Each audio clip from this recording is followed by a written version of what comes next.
Hi, this is Mrs. Serratus. In this video, we're going to look at the directions for the lion and the mouse. Like I say, please make sure the directions in order. Number one is to go ahead and save your work to your directory and go ahead and add a header. So to do that, go to Insert, Header. I usually like to just stick with the blank one and make sure that you type your full name and the rest of your header. Number two is to rearrange the paragraphs so that they start in this particular order. The one that says one day needs to be first. That's this paragraph. I'm going to go ahead and select it. Make sure I'm over it when I right click and go to cut. When I cut, the paragraph does not disappear. It simply gets stored in the clipboard that we know of as paste. I'm going to click on the first position and hit the paste button, and voila! It is now the first paragraph. However, I need to make sure I go ahead and hit the enter button so that there is one space in between the paragraph. The next one needs to be the paragraph that starts with "The lion laughed." That's this one here. I'm going to select it, right click, cut, and make sure I put it into the second position and hit paste. And again hit the enter so I can have one space in between the paragraphs. Next is going to be the paragraph that says not long after, which coincidentally does happen to be the third paragraph.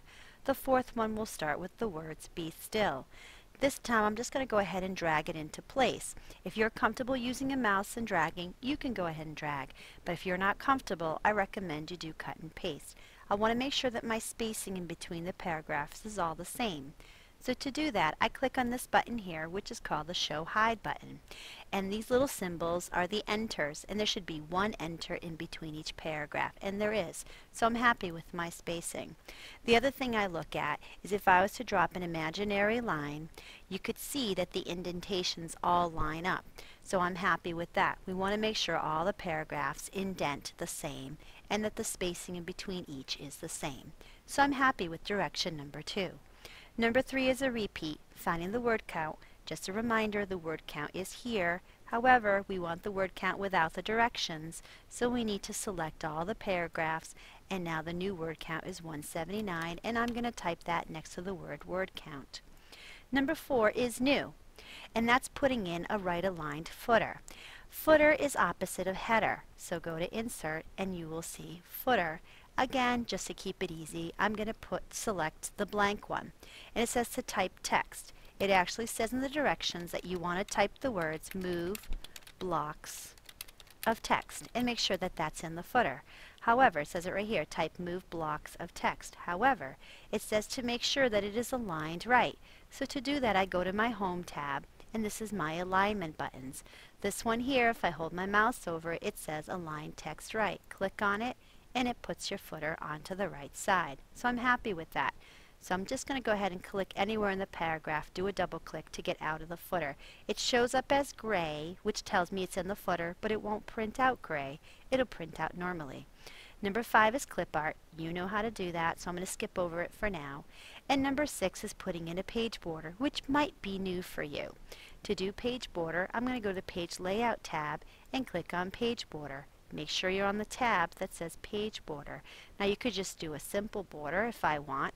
Maybe I just want to put a simple line, change the color of it, and maybe change the thickness of it and click OK. And that did a nice little border for me. If I go ahead and make it smaller, you can see it did a border for me. Pay attention that we could still read your name. However, I'd like to point out that we have this art section, which you have other little things that you might want to play with. So maybe I would like for this example to do, it really doesn't matter, the suns. You can change this is my preview window. You can change the thickness of the suns, making it really thick or really thin, and click OK. But be careful, if you make it too thick, you cannot read your name. And I must be able to read your name. So I'm going to go ahead and make it a little thinner just to help myself out. I think I made it too thin. I'm going to double click, and one way to get your name to show up is hit enter to move it down. Let me go back into my page layout, page borders, and now I can go ahead and make my suns a little bit thicker. Let's see if this works. There we go. I think I have a little extra space there, so you can fix that too by just hitting the delete. But no matter what you end up doing for your page border, as the directions say, make sure that we can actually still see your header. If we can't see your header, then I can't give you credit for your work. Number 7, check the rubric. The rubric is your friend. It literally will guide you through the best way to earn all the points for this assignment. And number 8 is to delete the directions. So this will take a little bit of time. I'm going to go ahead and delete all of these directions. Remember to delete a table. You just want to right click on it and hit cut. Delete all the directions so that when you are finished there's only one page. See how it says page 1 of 1? And this is what your final assignment should look like. And except the only thing I'm missing is I did not put in a full header and I did not put my clip art picture, but you'll do that. Now you go ahead and do it.